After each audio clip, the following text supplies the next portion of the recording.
Hello students, आज हम लोग करंट अफेयर्स डिस्कस करने वाले हैं 17, 18 और 19 मई का।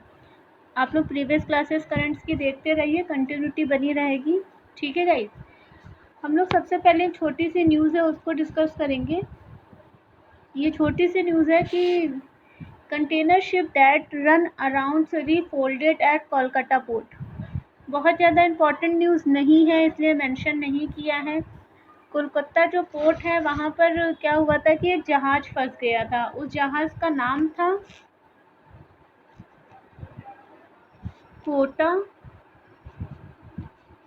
राजन। प्रीवियस पेपर अगर आप लोग देखेंगे तो एक बार ऐसे पोर्ट का नाम पूछा हुआ है, तो इसीलिए बस इस पोर्ट का नाम याद रखिएगा। कौन सा पोर्ट था? कोलकाता पोर्ट था। ठीक है, बहुत ज़्यादा इंपॉर्टेंट न्यूज़ नहीं है ये। Container ship Kota Rajin which run around at the Shyama Prasad Mukherjee port. ठीक है, ये जो श्यामा प्रसाद मुखर्जी पोर्ट है ये पूछ सकता है क्योंकि इसका नाम चेंज किया गया है। ये आपके लिए इम्पोर्टेंट होगा। पहले इसका नाम था कोलकाता पोर्ट ट्रस्ट। क्या नाम था? Kolkata port trust. ठीक है, इसका नाम बदल के कर दिया गया श्यामा प्रसाद मुखर्जी पोर्ट कोलकाता। तो ये याद रखिएगा कि श्यामा प्रसाद मुखर्जी पोर्ट का नाम क्या था प्रीवियस वाला। तो क्या नाम था? कोलकाता पोर्ट ट्रस्ट था। कौन सा जहाज फंसा था? कोटा राजन फंसा था। ठीक है, और करंट में इसका नाम क्या है? रामा प्रसाद मुखर्जी पोर्ट। ये क्या हुआ था, सिंगापुर से जो कोलकाता आ रहा था वहाँ ये फंस गया था वहाँ पे, तो इसको निकाल लिया गया है। अब हम लोग न्यूज़ के ऊपर आते हैं। न्यूज़ है कि ratio of vaccine availability of people is 1:2। 30 Sharma, ये एक कमेटी है शर्मा। ये जो आर एस शर्मा है, आर एस शर्मा का नाम शायद आप लोगों ने सुना हो। आर एस शर्मा जो है ट्राई के हेड भी रह चुके हैं और इस समय ये चीफ एग्जीक्यूटिव ऑफिसर हैं। ठीक है, इन्होंने कहा है कि जो वैक्सीन है, वैक्सीन हमारे वहाँ कम नहीं है, सॉरी वैक्सीन की अवेलेबिलिटी नहीं है। इसका रेशियो कितना है? 1.230 है। मतलब 1% के ऊपर कितनी वैक्सीन है? 230 है। एक वैक्सीन के ऊपर 230 लोग हैं। ठीक है गाइज, जो हमारे वहाँ नंबर्स ऑफ पेशेंट्स हैं उनको अगर हम लोग डिवाइड करते हैं अपनी वैक्सीन से, तो एक वैक्सीन के ऊपर कितने लोग निकल कर आ रहे हैं? 230 निकल कर आ रहे हैं। द हिंदू की हेडलाइन थी, आप लोगों ने सुना भी होगा इसको या देखा होगा या कभी नज़र पड़ी हो इस पर। तो इन्होंने क्या कहा है? द कोविड-19 registration challenges faced by those in the 18 से 44 age group on the CoWIN platform are mainly due to vaccine availability issue rather than glitches in the platform. Sharma's chief executive officer of National Health Authority and in charge of platform. ठीक है, तो ये क्या है guys? ये chief executive है, national health authority है इनके पास में। ठीक है, नेशनल हेल्थ अथॉरिटी के ये क्या है? चीफ एग्जीक्यूटिव है। इन्होंने कहा है कि हमारे वहाँ एक इंसान के ऊपर 200 एक वैक्सीन के ऊपर 230 लोग हैं। इनका मानना है कि क्या है, ये वैक्सीन की कमी है। ठीक, अब आगे चलते हैं। ये रेशियो याद रखिएगा, बहुत ज़्यादा इम्पॉर्टेंट नहीं है। इनका मानना है कि 70 करोड़ लोग स्मार्टफोन प्रयोग करते हैं। स्मार्टफोन प्रयोग करने का मतलब ये है कि यहाँ पे जो रजिस्ट्रेशन करवाना है, ठीक है गाइस, जो रजिस्ट्रेशन करवाना है, तो कोविड-19 रजिस्ट्रेशन चैलेंजेस, ये चैलेंज की तरह नहीं देखा जाना चाहिए। उसका रीज़न ये है कि हमारे वहाँ कॉमन सर्विस सेंटर हैं, यहाँ पे जाके लोग अपना रजिस्ट्रेशन करवा सकते हैं। क्यों? क्योंकि सबके पास स्मार्टफ़ोन है। स्मार्टफ़ोन है वो अपने मोबाइल से कर सकते हैं, और अगर वो अपने मोबाइल से नहीं कर सकते तो कॉमन सर्विस सेंटर में जाकर वो अपना रजिस्ट्रेशन करवा सकते हैं। ऐसा इनका मानना है। 70 करोड़ लोग स्मार्टफ़ोन यूज़ करते हैं। इन्होंने डाटा दिया है कि 70 करोड़ लोग स्मार्टफ़ोन यूज़ करते हैं। ठीक है गाइस, बहुत इंपॉर्टेंट न्यूज़ नहीं है, ये डेटा कोई नहीं पूछने वाला है। अवेलेबिलिटी कितनी है कितनी नहीं है आपको एज अ नॉलेज पता होना चाहिए, क्योंकि द हिंदू इसको पब्लिश कर रहा है। हाँ, एक चीज़ इसमें जानने वाली है कि आर एस शर्मा क्या हैं, तो आर एस शर्मा क्या हैं, चीफ एग्जीक्यूटिव ऑफिसर है, कहाँ पर है, नेशनल हेल्थ अथॉरिटी में। ठीक, ये इनके हैं। इनका मानना है कि हमारे वहाँ वैक्सीन्स जो हैं वो कम हैं, ये मान रहे हैं इस चीज़ को। एक वैक्सीन के ऊपर 230 लोग हैं, ये अपना रजिस्ट्रेशन करवा सकते हैं। और इस समय देश में कितने कॉमन सर्विस सेंटर काम कर रहे हैं, 2,50,000। क्या है ये, कॉमन सर्विस सेंटर है। ये क्या कर रहे हैं, काम कर रहे हैं, इनके माध्यम से रजिस्ट्रेशन करवाया जा सकता है। इनका मानना है कि वैक्सीन की कमी है, ऐप की कमी नहीं है। अगर कोई ये कहता है कि हम रजिस्ट्रेशन नहीं करवा पाए, हमको इसलिए नहीं मिल पाया वैक्सीनेशन, तो ये चीज़ गलत है। रजिस्ट्रेशन है मतलब हमारे पास इतने सारे एप्लीकेशंस हैं, इतने सारे कॉमन सर्विस सेंटर हैं। जो लोग स्मार्टफ़ोन यूज़ नहीं कर रहे हैं वो क्या करें, कॉमन सर्विस सेंटर चले जाएं। जिनके पास स्मार्टफ़ोन है वो यहाँ से रजिस्ट्रेशन करवा लें। यानी कि हमारे पास अवेलेबिलिटी ऑफ रिसोर्स की कमी नहीं है। ठीक है, हमारे पास रिसोर्स है और वैक्सीनेशन नहीं है। तो इनका ये स्टेटमेंट जो है काफ़ी देखने में सही भी लग रहा है कि हमारे में अगर कॉमन सर्विस सेंटर की बात करें, स्मार्टफ़ोन की बात करें, नहीं अगर हर घर में है तो दूसरे तीसरे घर में होगा। और आज के टाइम में सब एक दूसरे की हेल्प गाइस कर ही रहे हैं। तो यहाँ पे क्या है, ये रेशियो याद कर लीजिएगा एक बार, शर्मा कमेटी है क्या ये याद कर लीजिएगा। Sorry guys, R S Sharma क्या है, आर एस शर्मा को पढ़ लीजिएगा। ठीक है, नाम याद कर लीजिए, ट्राई के हेड थे और नेशनल हेल्थ अथॉरिटी में चीफ एग्जीक्यूटिव ऑफिसर हैं इस समय करंट में। अब हम लोग बात करते हैं इंडियन पाल्म ऑयल की। इंडियंस टू पे over 60% tax on Indonesia palm oil. कहा जा रहा है कि हमारे वहाँ 9 प्रकार के ऑयल होते हैं। ठीक है, ईटेबल ऑयल कितने प्रकार का होता है, 9 प्रकार का होता है, जिसमें से हम लोग ज़्यादा से ज़्यादा क्या करते हैं, बाहर से ही मंगाते हैं, इंपोर्ट कर रहे हैं। इंपोर्ट करने के बाद जो ड्यूटीज़ लगती हैं ना, वो अगर आप 100 रुपये का जाके पाम ऑयल ले रहे हैं या 100 रुपये का कोई तेल ले रहे हैं, उसके ऊपर 60% ड्यूटी, यानी आप 60% उसको ही दे दे रहे हैं पैसा। तो ये जो पाल्म ऑयल है, इसको हम लोग कहाँ से मुख्यतः मंगाते हैं, एशियाई देशों से मंगाते हैं। इनके ऊपर इंपोर्ट ड्यूटी सरकार द्वारा लगाई जाती है, लेकिन अब इन देशों ने इस पर एक्सपोर्ट ड्यूटी लगा दिया है। गवर्नमेंट तो टैक्स लगा ही रही है, लॉकडाउन चल रहा है, कोरोना फैला हुआ है, उस टाइम पर इन देशों ने भी इसके ऊपर ड्यूटी लगाना स्टार्ट कर दिया। तो क्या हुआ है, इन तेल का जो प्राइस था वो बढ़ गया है। Indian consumers are paying 60 in taxes and levies for buying palm oil worth 100 with Indonesia from where India import.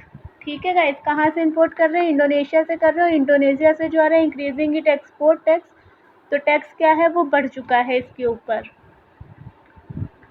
ऐसा माना जा रहा है कि इसलिए देशों ने इसके ऊपर ड्यूटी बढ़ा दी है क्योंकि वहाँ पे प्रोडक्शन कम हो रहा है। और आपको पता है कि सब डिमांड और सप्लाई का डायरेक्ट रिलेशन तो होता ही है, डिमांड और सप्लाई का। जब डिमांड बढ़ती है डैट्स मीन्स सप्लाई कम हो गई है, जब सप्लाई बढ़ेगी तो डैट मीन्स डिमांड कम हो गई है। अवेलेबिलिटी जहाँ हुई किसी चीज़ की, तो उसका जो रिवर्स में क्या देखने को मिलता है, एक इम्पैक्ट देखने को मिलता है। ठीक है गाइस, भारत में 9 प्रकार के ईटेबल ऑयल पाए जाते हैं। अब हम लोग इससे आगे बढ़ते हैं। ये क्वेश्चन इसलिए इम्पोर्टेंट था कि अब आप लोग सोचो कि ऑयल क्यों डिस्कस किया है, तो एक क्वेश्चन आया हुआ है IAS का है ये question. The quantity of imported eatable oil is more than the domestic production of eatable oils in the last 5 year. अब इन्होंने पूछा है यहाँ पे कि लास्ट 5 ईयर में क्या उसका प्रोग्रेस रहा है। The government does not impose any custom duty on all the imported eatable oil as a specially cases। अब आप लोग देखिए इनका सेकंड वाला जो है बिल्कुल स्टेटमेंट गलत हो जाएगा, समझ रहे हैं। द गवर्नमेंट डज नॉट, क्या बोल रहे हैं, the government does not impose any custom duty on all the imported eatable oil. कह रहे हैं कि किसी भी प्रकार का गवर्नमेंट के द्वारा कोई भी टैक्स जो ईटेबल ऑयल है, मतलब जो खाने में यूज़ होता है, उसके ऊपर कोई भी ड्यूटी या टैक्स नहीं लगाया जाता। तो ये क्या हो जाएगा, स्टेटमेंट गलत हो जाएगा। अभी हम लोगों ने देखा गवर्नमेंट के द्वारा इसके ऊपर टैक्स लगाया जा रहा है। तो ये जो क्वेश्चन का नेचर है ना, इसको आप लोग समझते चलिए, इसीलिए यहाँ पे डिस्कस किया है। हाँ, ये ज़रूर है कि ये IAS का क्वेश्चन है, लेकिन आप लोग जो पैटर्न चेंज हो रहा है और जो सिंसियर स्टूडेंट्स हैं वो इसकी जो डिप्थनेस है उसको समझ पा रहे होंगे। ठीक है गाइस, आगे चलते हैं और बात करते हैं। According to market report, Indonesia increased its export tax on crude palm oil, यानी क्या कर दिया है, 144 पर टन इन मे फ्रॉम $16 पर टन इज अप्रैल। ये सब इम्पोर्टेंट नहीं है कि कितना था, कितना बढ़ा दिया है आर्टिकल में, ये सब चीज़ें पढ़ने की ज़रूरत नहीं है हमको। हमें बस इतना जानना है कि गवर्नमेंट इसके ऊपर टैक्स लगाती है कि नहीं लगाती है, हम लोग ऑयल कहाँ कहाँ से मंगाते हैं, भारत में कितने प्रकार के ऑयल होते हैं जो हम लोग खाने के लिए यूज़ करते हैं, जैसे कि सनफ्लावर का हो गया, सफोला का हो गया, ये जितने सारे आते हैं, पीनट वगैरह के हो गए, और सरसों का हो गया। तो इस तरह से 9 प्रकार के होते हैं, उसमें एक पाल्म ऑयल भी होता है। अब हम लोग बात करेंगे कैन FCRA। अगर FCRA की बात करें तो आप लोगों को पता होगा कि foreign contribution regulation amendment bill इसके ऊपर आया था। कौन सा बिल आया था? Foreign contribution regulation bill. अब अगर हम लोग FCRA की बात करें तो FCRA एक्ट कौन सा है, कब अमेंड हुआ था, ये कौन सा बिल है, और FCRA होता क्या है? तो ये foreign contribution regulation amendment bill 2020 में जो आया था, ये 2010 का एक्ट है। 2010 के फॉरेन कंट्रीब्यूशन रेगुलेशन में क्या किया गया था, चेंज किया गया था। कौन सा है ये? फॉरेन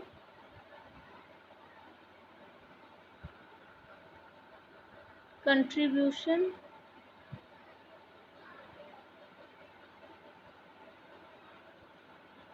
रेगुलेशन एक्ट, ये 2010 का, ठीक है।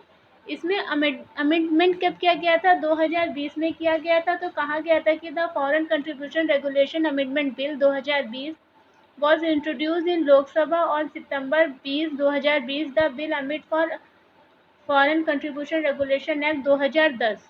ये सितंबर 2020 में जो लाया गया था, किसने लाया गया था? जिससे 2010 वाले में क्या किया जा सके, अमिट किया जा सके।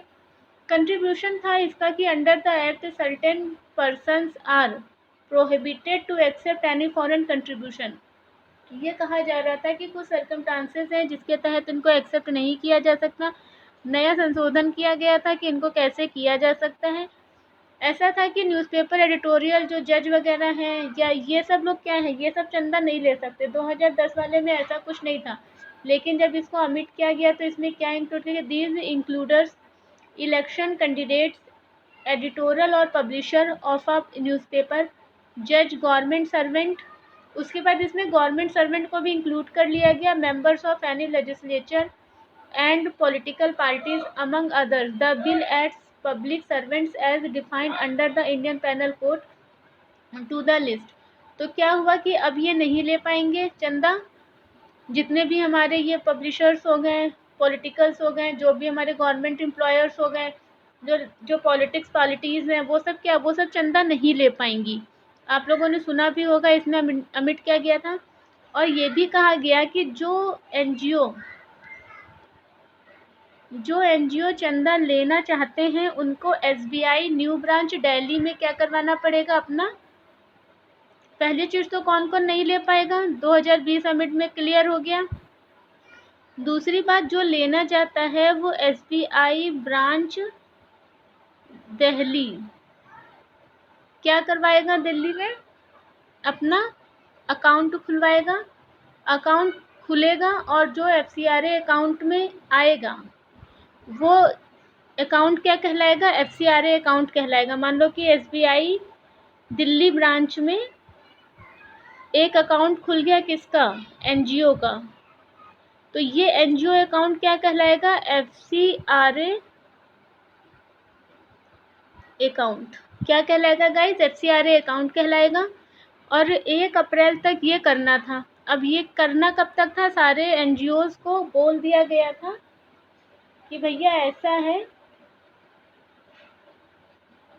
1 अप्रैल तक आप लोग क्या करिए, दिल्ली ब्रांच में अपना अकाउंट खुलवा लीजिए। The bill amend this to state there foreign contribution must be received only in account designated by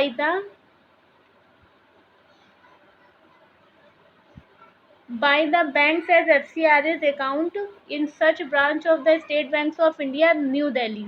ठीक है, तो क्या करना था, न्यू दिल्ली में इनको अपना अकाउंट खुलवाना था, लेकिन एनजीओज ने जाकर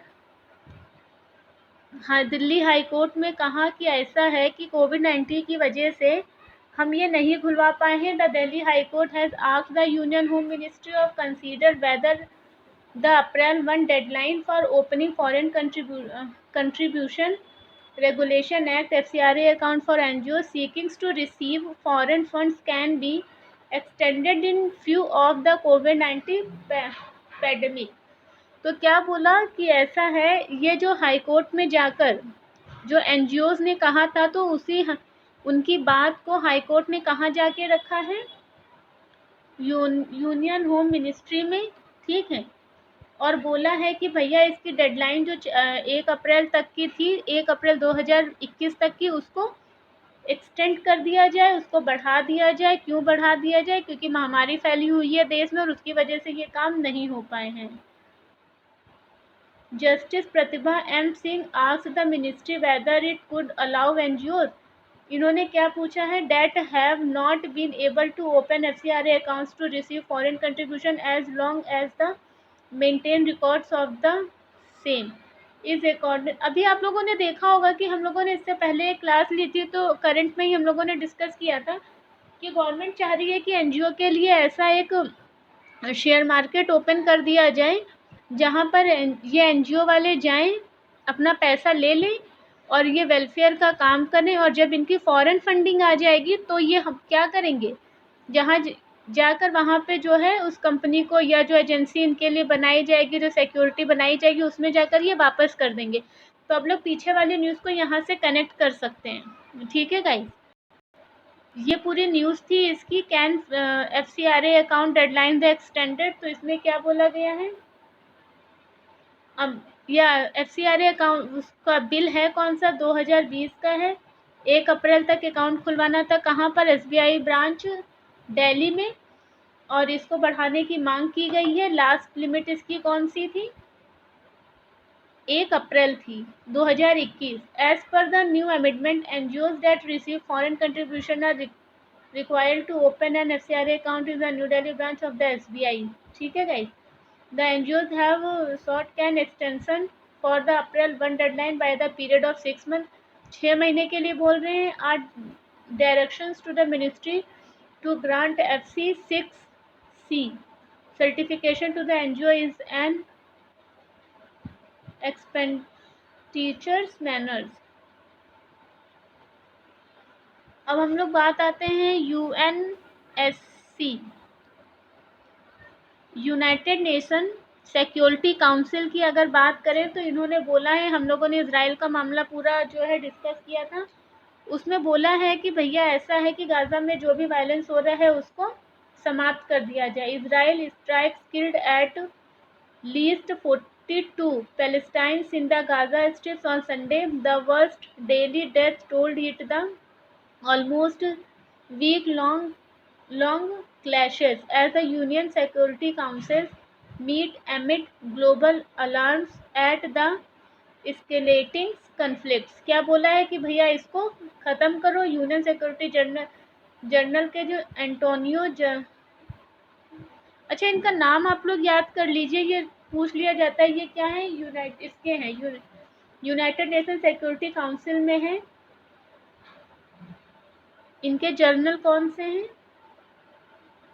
सेक्रेटरी हैं। ठीक है, ये जनरल सेक्रेटरी कौन है, एंटोनियो। इन पे शायद क्वेश्चन पूछा हुआ भी है, गैट्रेस, RRES। ठीक है, इन्होंने कहा है कि भैया pleaded from an immediate end to deadlines violation, warning that the fighting could plunge the regions into an uncontainable security and humanitarian crisis. इन्होंने बोला है कि भैया ये भी जो हो रहा है इसको फटाफट बंद कर दिया जाए। ये भारत ने भी कह दिया है कि इसको जो है ख़त्म कर देना चाहिए, इस तरह से नरसंहार नहीं होना चाहिए। अब हम लोग बात करते हैं न्यूजीलैंड की। बात करते हैं गाइस न्यूजीलैंड की।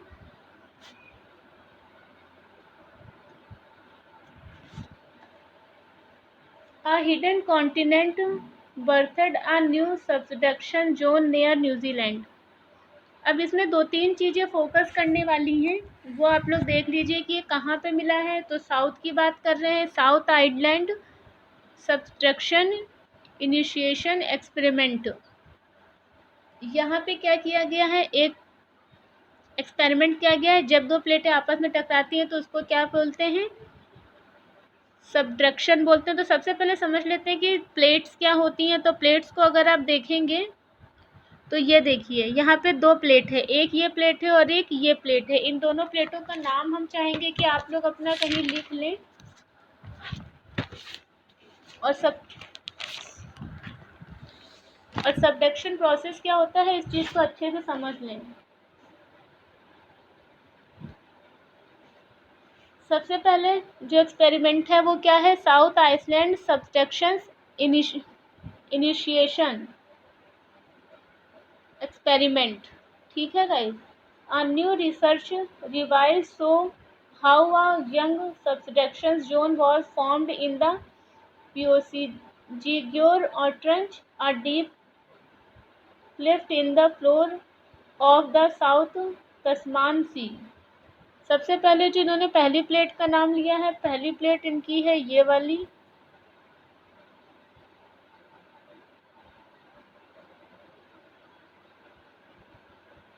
ठीक है, जो ये यहाँ पर है। और दूसरी प्लेट का नाम इन्होंने लिया है, ये वाली प्लेट के बारे में पहले समझ लीजिए कि ये प्लेट है कौन सी।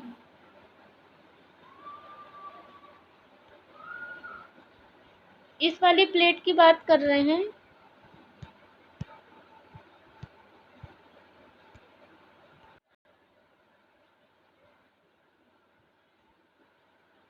Peugeot Trench was formed by the subductions of the Indo-Australian plate। इसका सबडक्शन कहाँ पर हो रहा है, इंडो और Australian plate under the Pacific plate to the south of New Zealand. ठीक है, ये साउथ ऑफ न्यूजीलैंड है, इस चीज़ को समझिएगा। ये आपका पैसिफिक प्लेट है, ये इंडो ऑस्ट्रेलियन प्लेट है, और ये आपका क्या है, इसका सबट्रैक्शन हो रहा है, यानी ये इधर से और ये इधर से दोनों क्या कर रही हैं, मर्ज कर रही हैं। तो the Peugeot Trench was formed by the subductions of the Indo-Australian plate under the Pacific plate। Indo-Australian plate ये रही आपकी, पैसिफिक प्लेट ये रही आपकी, दोनों का सबडक्शन हो रहा है। ये प्लेट कौन सी कहलाती है, प्यूसीजगर ट्रंच। कहाँ पर है ये, साउथ आइलैंड में है, सॉरी साउथ न्यूजीलैंड में है। जिस टीम ने इसके ऊपर रिसर्च किया है उस टीम का नाम क्या है, from the field south island subduction initiation experiment. ठीक है गाइस। अब देखते हैं और दूसरी प्लेट कौन सी है,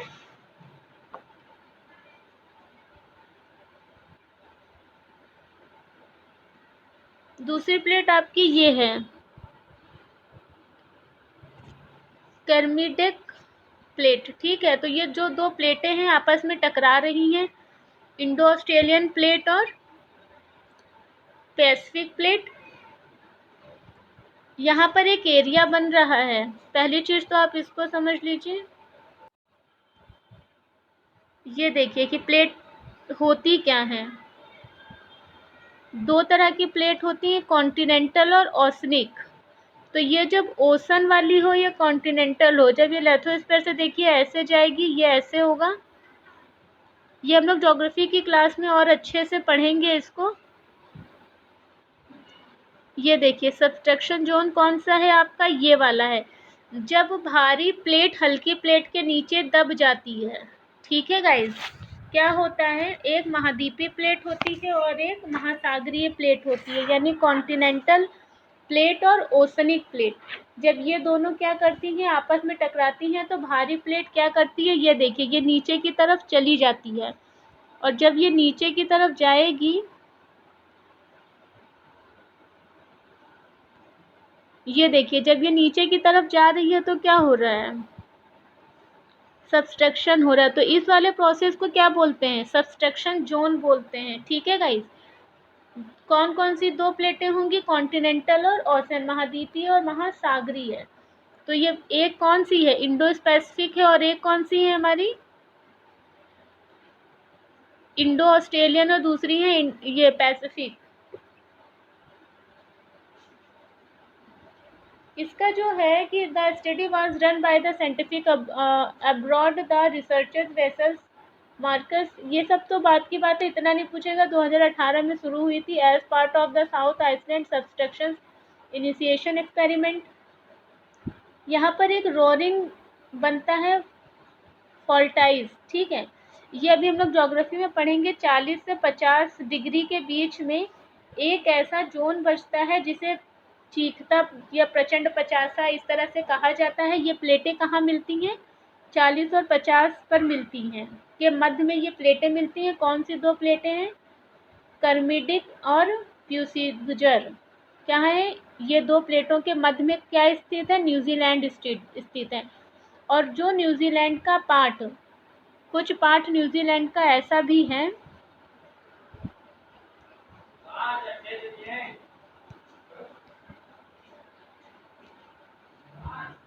ये देखिए यहाँ पे भी आप लोग समझ सकते हैं कि एक ओशन प्लेट है और एक कौन सी है आपकी,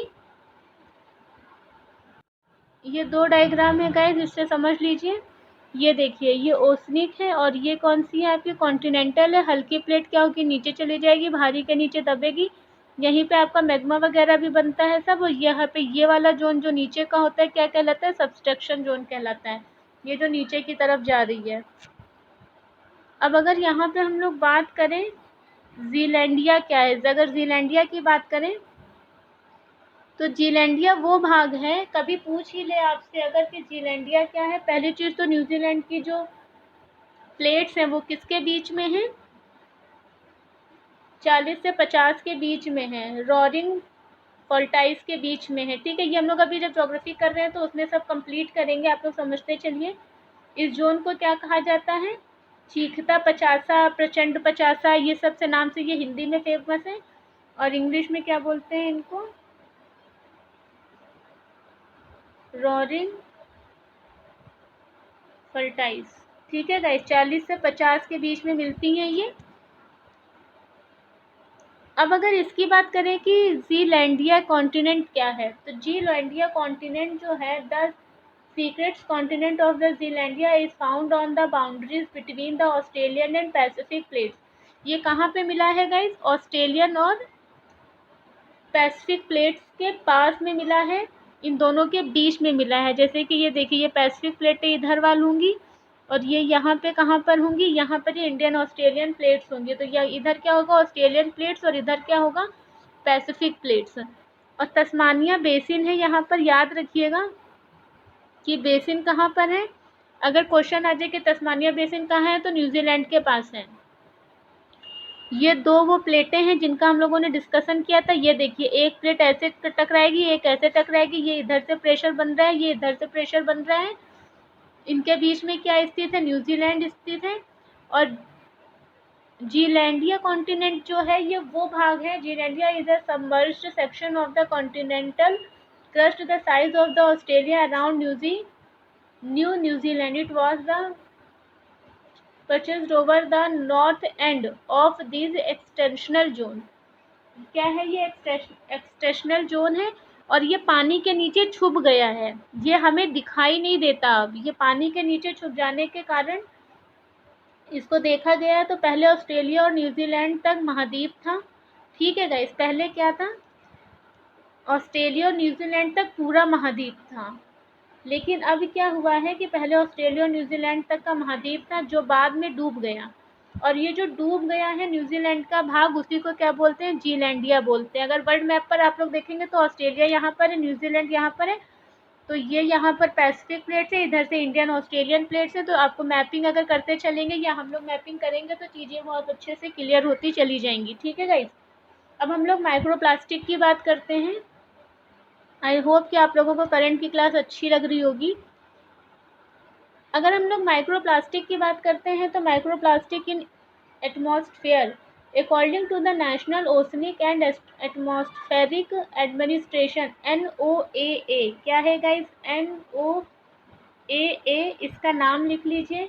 इन्होंने बताया है, ठीक है, microplastics measures less than 0.2 inches 5 mm long, मतलब कितना होगा 5 mm होगा, से छोटा जो होता है ना 0.2 लेस देन। इनके अकॉर्डिंग, किसके according, national ocean and atmospheric administration ने जो माइक्रोप्लास्टिक को मेजरमेंट किया है, कितना किया है 5 mm किया हुआ है। A new study has revealed that millions of microplastics are swirling around in Earth's atmosphere, which roads as the biggest contributor। अच्छा, इन्होंने रोड कंट्रीब्यूटर का नाम इसलिए लिया है कि जो भी, जैसे कि आप देख रहे हैं कि ये प्लास्टिक है, तो प्लास्टिक का लॉजिक क्या होता है इन्वायरमेंट में, हम लोग बहुत डिटेल में इसको करेंगे। अभी आप लोग सिर्फ इतना समझ लीजिए कि अगर यहाँ पे ह्यूमन है और उसने अगर कोई भी एक्टिविटी की है, अब वो जाकर किस में पहुँच जाती है, पानी में पहुँच जाती है या इन्वायरमेंट में पहुँच जाती है। क्योंकि आपको पता है कि हर एक चीज़ क्या होती है, धूप की जब कांटेक्ट में आती है तो क्या होती है, विघटित होती है। जब वो विघटन के रूप में होती है तो हवा हो या मॉइस्चर हो, उसको उड़ा के अपने साथ ले जाता है। कुछ वो हवा में उड़ती है, कुछ वो इन्वायरमेंट में जाती है। और माइक्रो प्लास्टिक्स जो होते हैं, आप लोगों ने देखा होगा फेस वॉश वगैरह में इतने छोटे छोटे छोटे छोटे माइक्रोब्स देखने को मिलते हैं, कलर वाले, जैसे कि कई सारे फेस वॉश में, कॉस्मेटिक में सबसे ज़्यादा माइक्रो प्लास्टिक्स का यूज़ किया जाता है गाइस। तो वो क्या होता है, जब हम लोग फेस वॉश करते हैं तो वो हमारे वॉश बेसिन से किस में चली जाती है,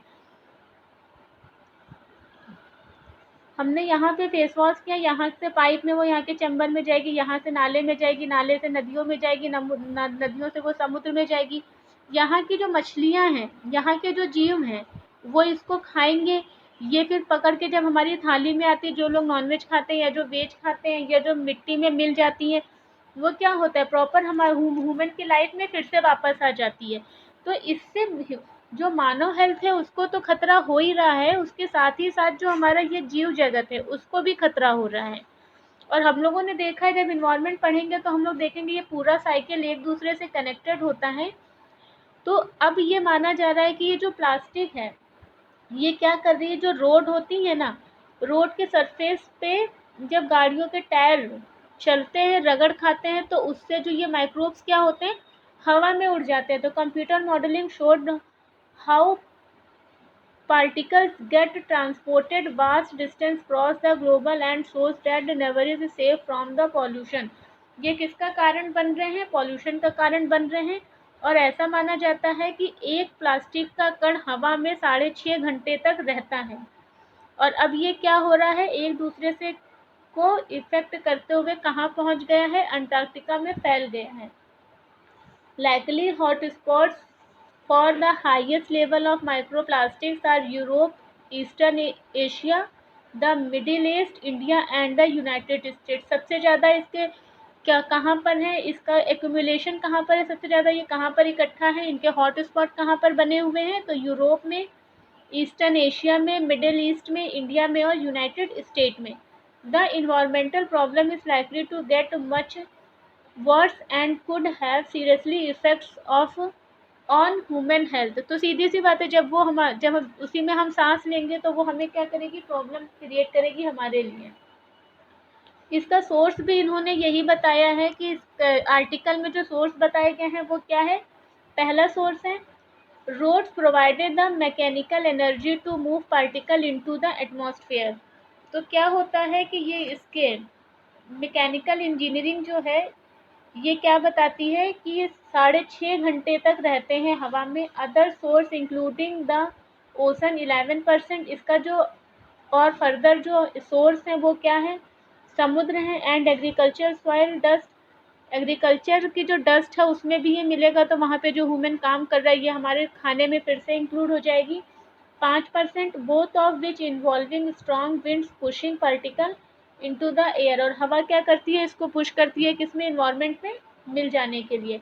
the atmosphere has the potential to transport plastic to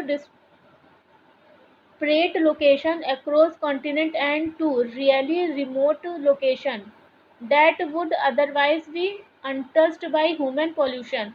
इसकी अपर लिमिट क्या है, the plastic particles could remain in the air for the between 1 hours and 6.5 days। The upper limit is enough time cross continental transportation which means, मतलब इसकी upper limit तो कुछ अभी इन्होंने तय ही नहीं की है, ठीक है।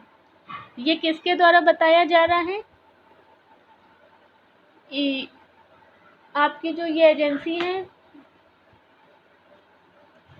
National oceanic and atmospheric administration. कहीं पे नाम देखने को मिले तो समझ लीजिएगा किसका इन्होंने डाटा जारी किया है, माइक्रोप्लास्टिक्स का किया है। क्यों किया है, क्योंकि एनवायरनमेंट में हार्मफुल पहुंचा रही है। और एक हम लोगों का गार्बेज वाला जो चल रहा है, गार्बेज जो माउंटेन बन गए हैं उनको साफ करने के लिए किस में चल रहा है, पैसिफिक में चल रहा है, ठीक है गाइस। कई जगह पर इसके जो पैच जमा हो गए हैं, सबसे ज़्यादा इसका पैच जो पाया गया है वो साउथ और नॉर्थ अमेरिका के पास में ही पाया गया है। अब हम लोग आगे चलते हैं।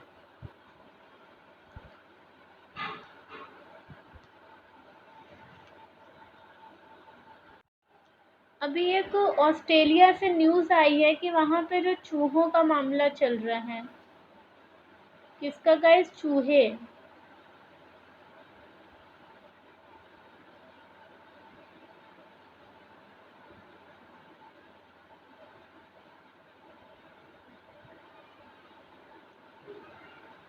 ये है गाइस कि इसके लिए आप लोग इस दवा का नाम खाली याद कर लीजिएगा। ये ऑस्ट्रेलिया में चूहों की, ये देख रहे हैं, ये डेथ हो रही है। डेथ होने का कारण ये माना जा रहा है कि वहाँ पर जो अनाज रखा जाता है वहाँ पर बहुत ज़्यादा हो गए हैं संख्या में। तो क्या हुआ है कि जब वो लोग, हमारे वहाँ तो हाथ से वो सब काम होता है, लेकिन वहाँ पे जो मशीनों के थ्रू होता है, तो ये जब पूरा जब अनाज उठाकर मशीनों में डाला जा रहा है तो ये उड़कर अलग अलग जगह पर पहुँच रहे हैं, बहुत ज़्यादा नुकसान कर रहे हैं। तो जो ऑस्ट्रेलियन गवर्नमेंट है उसने एक, ये टर्मिनोलॉजी आपके लिए इम्पोर्टेंट है कि ये क्या है,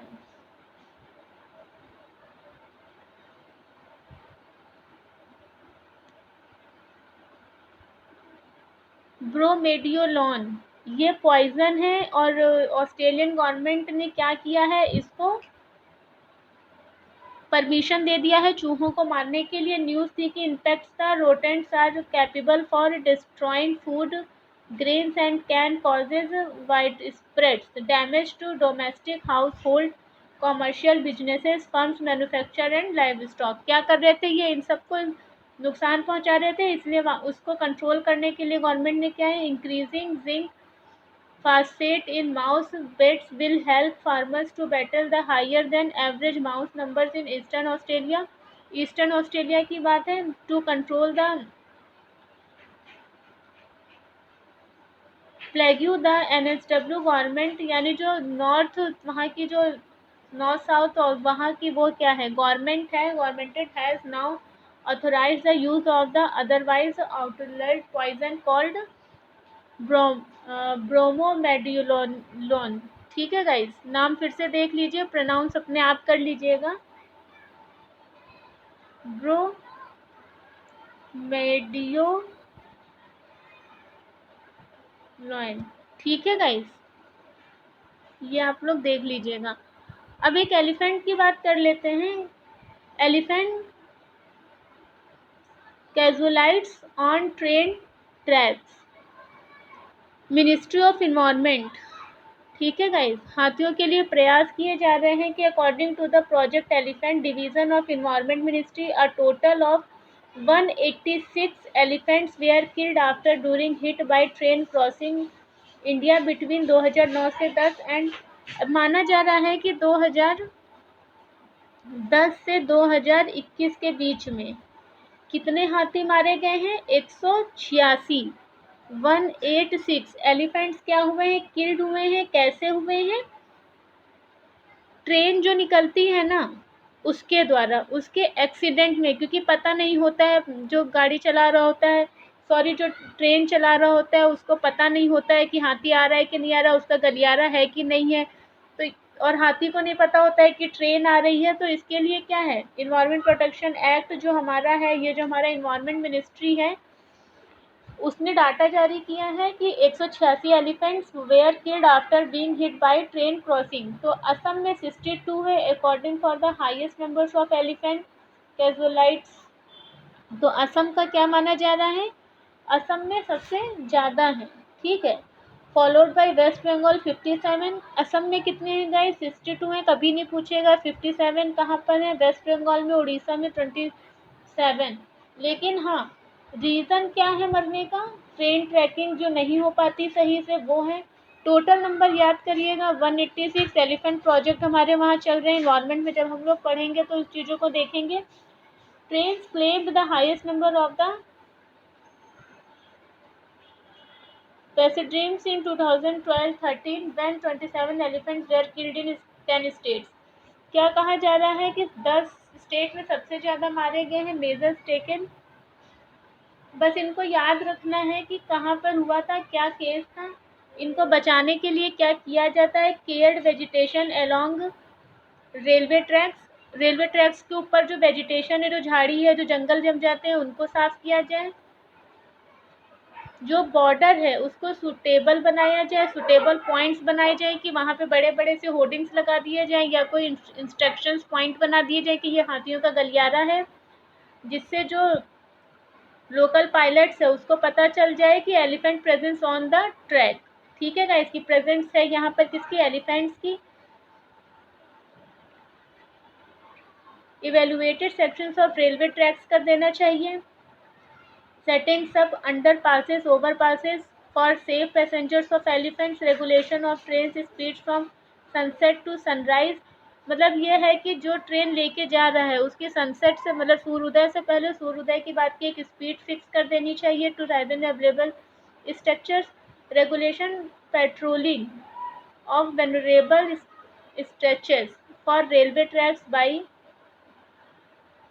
frontline staff of the forest department and wildlife watchers. और वो क्या करें, डिपार्टमेंट्स जो हैं फॉरेस्ट के, वो इसको अच्छे से पता करें।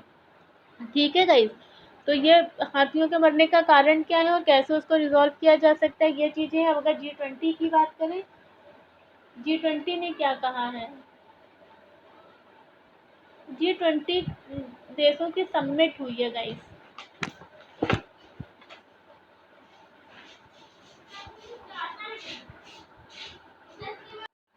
G20 देशों की समिट हुई है। इन्होंने कहा है कि ये जो ग्लोबल है, sorry guys, weavers of the vaccine patients है, तो ग्लोबल हेल्थ समिट हुई है। ग्लोबल हेल्थ इनकी समिट कहाँ पर हुई है, रोम में हुई है। ये याद कर लीजिएगा कि ग्लोबल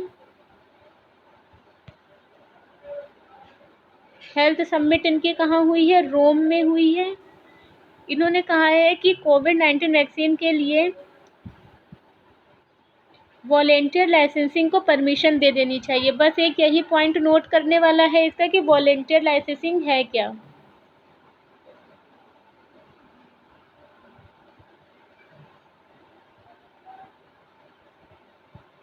बस गाइज यही याद करने वाला है कि वॉलेंटियर, अभी तक जो है कंपलसरी लाइसेंसिंग होती है, अब ये बोल रहे हैं कि वॉलेंटियर जो है लाइसेंसिंग दे देनी चाहिए।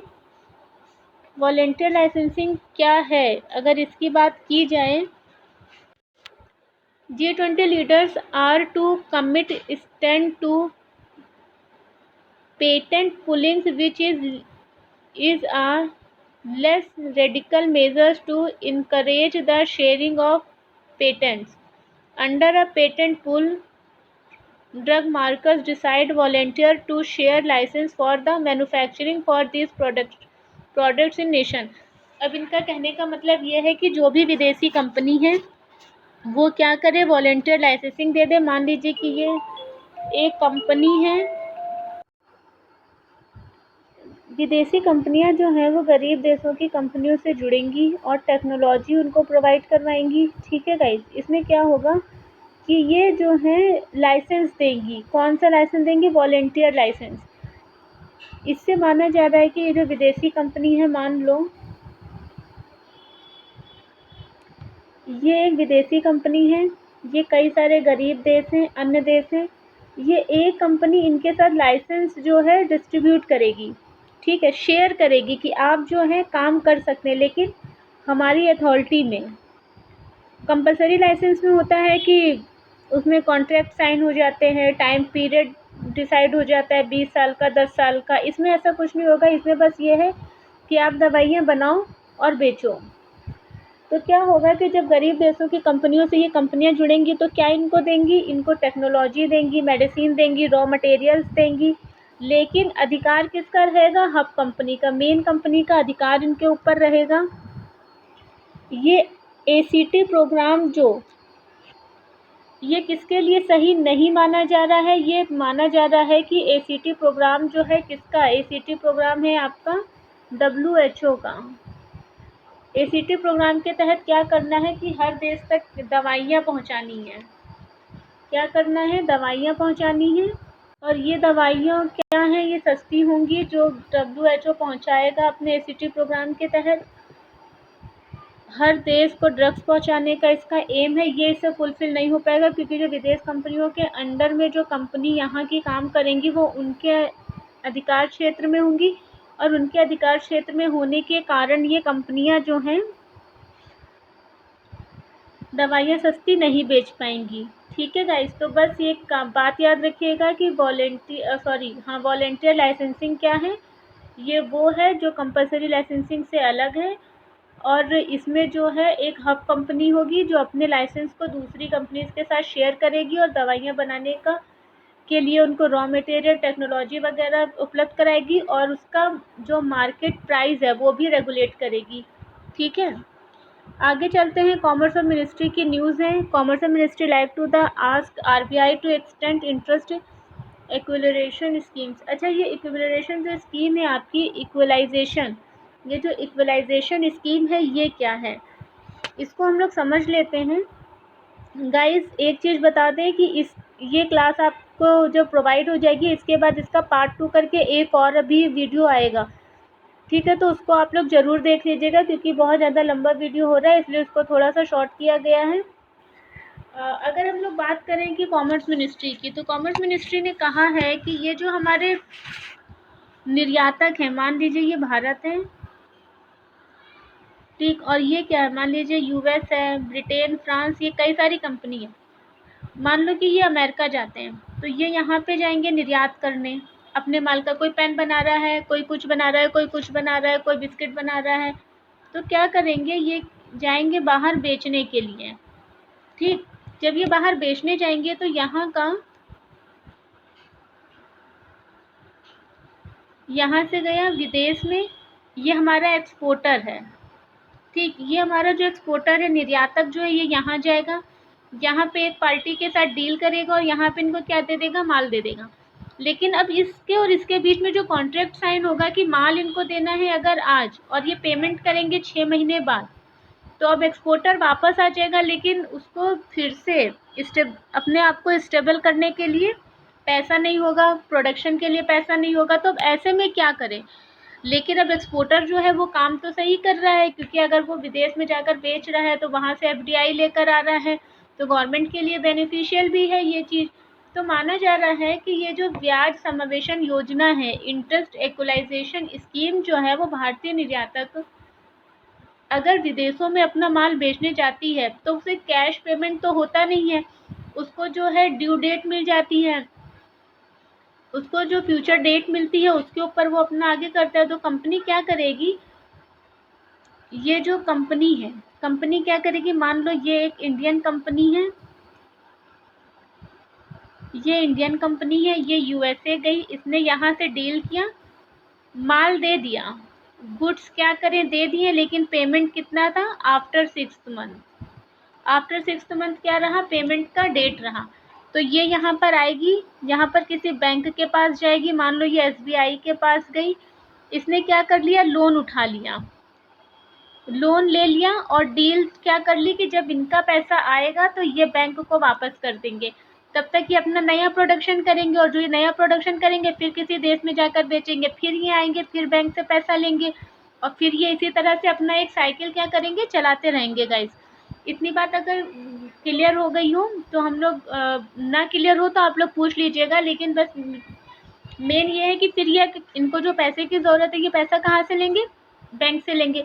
लेकिन ये जो बैंक है, ये बैंक इनको जो मान लो 10% इंटरेस्ट रेट पे दे रहा है, और एक्सपोर्टर का जो पैसा लगा, अगर वो इतना ब्याज भरेगा तो क्या होगा, सारा पैसा तो यहाँ चला जाएगा, फिर वो प्रोडक्शन में क्या लेगा, जो वो पेमेंट लेकर आएगा वो तो इसका लोन भरने में चला जाएगा।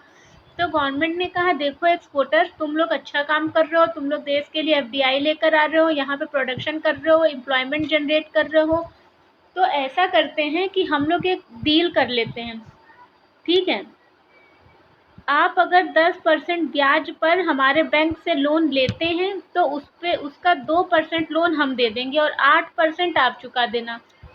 तो क्या हुआ, तो ये जो 2% लोन सरकार के द्वारा एक्सपोर्टर को दिया जा रहा है, ये जो सब्सिडी है एक्सपोर्टर के लिए, ये किसके तहत दी जाएगी, आपकी इंटरेस्ट इक्वलाइजेशन स्कीम के तहत इसका नाम रखा गया है। अब क्या करेगा एक्सपोर्टर, इसको यूज़ करेगा, अगर उसको 10% ब्याज देना है तो वो 8% ब्याज देगा, और 2% ब्याज उसका कौन देगी, भारत सरकार देगी। अब एक बात और है कि क्या ये पहली बार हुआ है, इसको इंट्रोड्यूस कब किया गया था, तो इसमें कहा गया है कि the Commerce Ministry may ask the RBI to extend the interest equalization scheme for the exporters beyond June 30, 2021 till the end of fiscal 2021-22 to help exporters gain back lost ground due to the ongoing COVID-19 pandemic। अब पहले हम लोग ये समझ लेते हैं कि ये अनाउंस कब की गई थी, 2015 में की गई थी, ठीक है, 2015 में की गई थी। इसे 2020 तक चलाना था। ये किसके तहत लाई गई थी, फॉरेन ट्रेड पॉलिसी 2015 से 20 के लिए ये स्कीम थी। इसके अंदर इसको इंट्रोड्यूस किया गया था। फॉरेन ट्रेड पॉलिसी के अंदर किसको इंट्रोड्यूस किया गया था, पहली बार इंटरेस्ट इक्वलाइजेशन स्कीम को। अब ये वाला जो पीरियड था ये इसके अंदर आ गया, ठीक। लेकिन अब जो एफटीआई है इन्होंने क्या बोला है कि 2020 अप्रैल में समाप्त हो गई है। जो फॉरेन पॉलिसी थी हमारी, फॉरेन ट्रेड पॉलिसी, ये कब समाप्त हो गई है, 2020 में हो गई है। इसलिए इस योजना के तहत लाई गई थी 2020 में, जो ख़त्म हो गई थी, लेकिन कोरोना काल के कारण 6 माह बढ़ा दी गई।